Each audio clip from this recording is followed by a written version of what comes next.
Hey folks, it's Johnny Fibrosis. So I know that this was announced really early at the beginning of this season, or right before the season started, or near the middle to end of last season. But I wanted to get my take on Jeff Gordon retiring at the end of the 2015 year.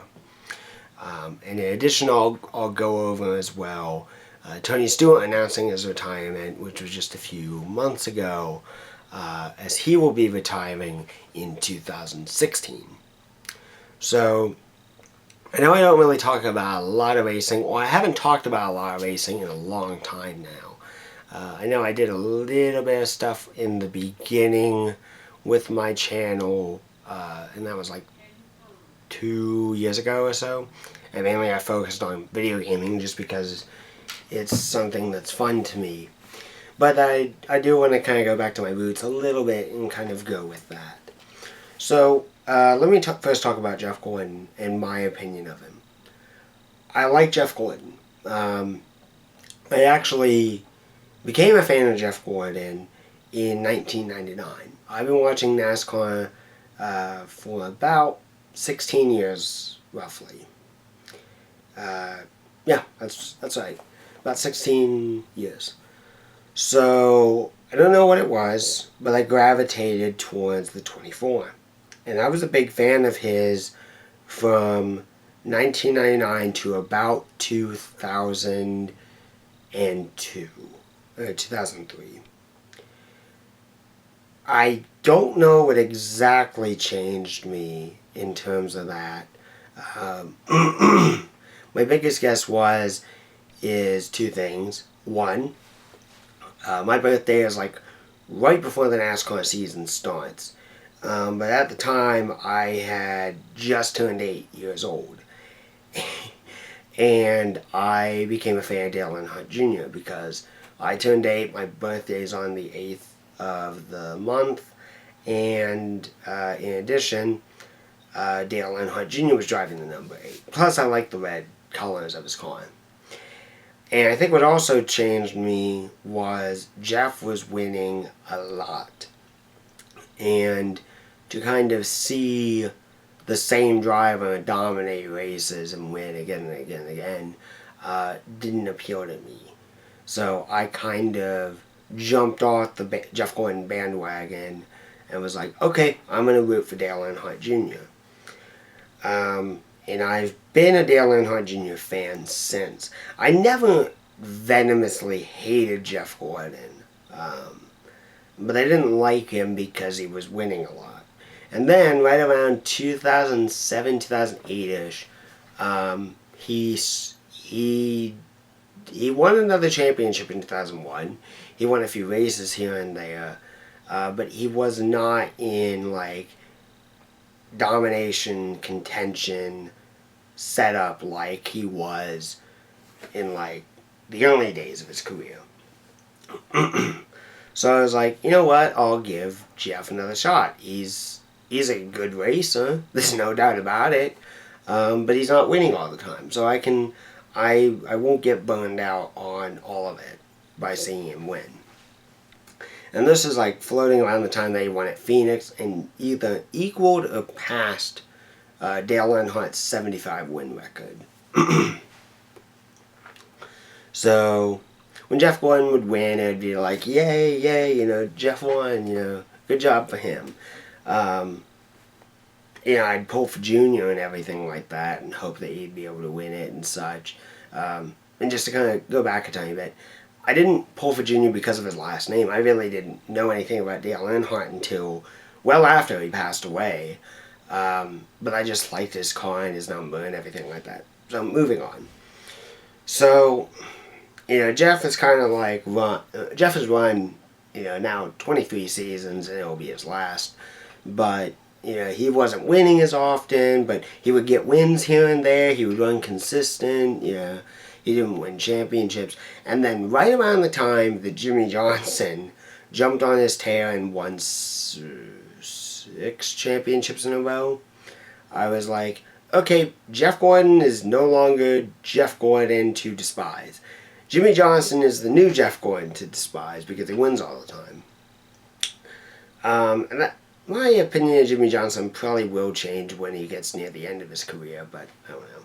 Anyway, uh, so when Jeff ended up winning some races, like 2010-ish, 2009-ish, on up, it was like, you know what, he's getting older, he's not winning all the time, but he's a great driver, no doubt about it.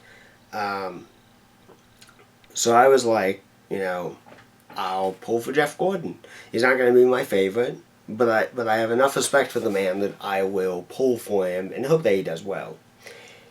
And when he won the Brickyard 400 last year in 2014, I was so excited to see that. To see him not win the race in about 10 years, and also having it on the anniversary, around the anniversary of when he won the inaugural event 20 years earlier, it was like, what an awesome sight. What a cool thing to see.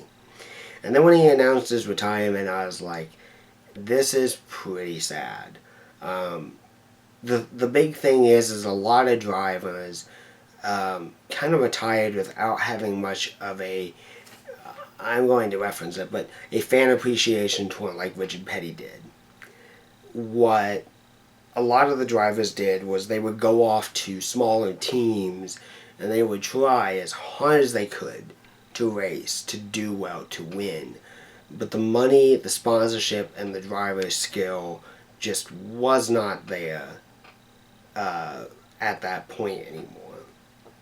Guys like Sterling Marlin, he drove a very long time, but after he left, after he got booted from Ganassi, he didn't really have much else to go with. I think his 2002 injury at Kansas was what really hurt his career, especially since he was so close to winning a championship by the way he was dominating everything.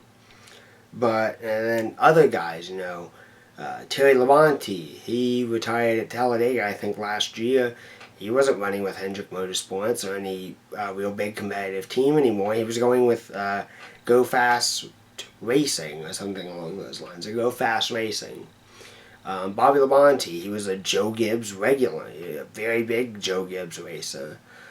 He eventually dropped out of that and was either fired, left, retired, or something. The point is he was no longer driving the 18, and then switched over to Petty Enterprises, and honestly, did well. He did very well in many races, just didn't win any races. That was actually a piece of information that I didn't know for the longest time. Steve Park, he was racing and didn't have as much success as like the Labonte brothers or anything like that, but he was still a big pinnacle part of it. And the last thing I saw out of him was he won a wheel and modified race in Daytona for a special at the beach event. A lot of these drivers I had watched, and they had either dropped to lower series and were either doing well there or just, in some cases, not even a factor anymore. So, to get to see a driver like Jeff Gordon run with Hendrick Motorsports all his time, still be quite competitive, especially in his final year, to go into the championship with a chance to win it all, is very amazing to me. I don't think I've ever seen a driver who knows he will retire, who has a definite plan of this is the day, the month, the year, I'm calling it quits, and I'm not coming back to the sport, as a driver that is. To see all that and to have him be this close to the elusive 5th championship, a championship that has, in total, a championship that has not been won in 14 years, is absolutely amazing to me. Absolutely, without a doubt. To talk about one other legendary, driver I watched growing up, Mark Martin. Mark Martin went from racing full-time at Roush to running part-time with Gin Racing and a few other teams and running a part-time schedule and all that stuff. And the last thing he drove was Tony Stewart's 14 car 2 years ago, I think. 1 year, 2 years ago. And he did not do well. Did not do well at all. And that was the last races that he ran. So, to see a driver like Jeff Gordon get to have an official retirement under his terms, his conditions, not due to injury, not due to lack of sponsorship, not due to lack of money, is really, really happy to me. And to kind of segue from this, Tony Stewart. Tony has had some really, really rough years, both in personal issues and on the track issues and all that stuff. Here's what I see. Tony's probably going to retire from NASCAR as a driver, to stay with Stewart Haas and do the management stuff, and then when he has free time and everything like that, I have a real good feeling he's going to be running sprint cars or something of the equivalent a lot in his off time. It's been kind of sad that Tony hasn't done all that well in the last few years, and what's even sadder is the fact that I think he won the 2011 championship. I'm pretty sure they did. I can't remember, but the point is he managed to rally back after such a disastrous year and make it into the chase by the skin of his teeth, go off and win 5 out of the 10 races and win the championship in a tiebreaker. Absolutely amazing. But I'm very glad to see that Tony is like, okay, I'm doing the exact same thing Jeff is. I am going to retire under my own terms and conditions. I'm retiring after a full year of racing, and I will be done after that. To give you my quick thoughts on Tony Stewart, I really didn't like him that much from like 2002 to about 2007 or so. I started to like him around then. There were points that I liked him just because of his hard driving style, but something I would say in interviews would always things that he would say in interviews would aggravate me, and it would be like but once he got into Stewart Haas and built his team and everything like that, I was like, you know what, this is really cool.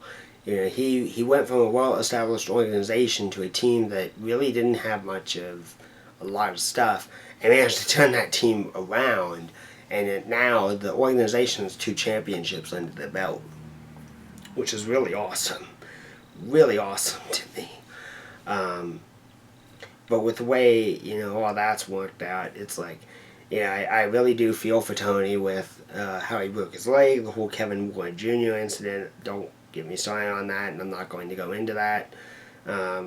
Old news, old stuff. Don't want to go into it, but with all that stuff that's happened, I'm very glad to see that, it hasn't killed Tony or anything like that. And it is disappointing that he hasn't been running as well as he should. And I don't even think it's really age that's hurt him. I think that, and I don't even think he's lost the drive. I think maybe some equipment out of at least his car is just not tuned right for him. And I think a few of the injuries have kind of hurt him a little bit. There was a year where he broke a few ribs in an accident and was like, he wasn't terrible, but it did hurt him a bit in terms of winnings and everything like that. So, to finish off what I'm saying, Jeff, best of luck to you at the Homestead Championship.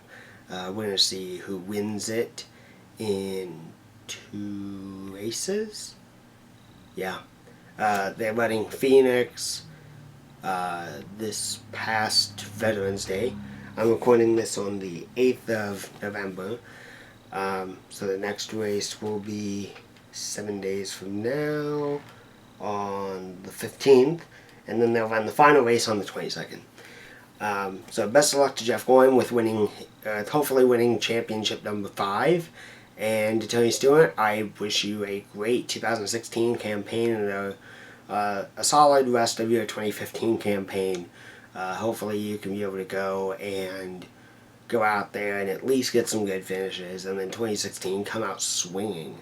I hope that you can be able to finally win a Daytona 500 before you retire, and I hope you can maybe go out, if Jeff pulls out the championship number 5, then I hope that you can be able to go out and do the exact same thing with championship number 4 next year. So that's really about it. Hope you guys enjoyed, and see you guys later. Bye.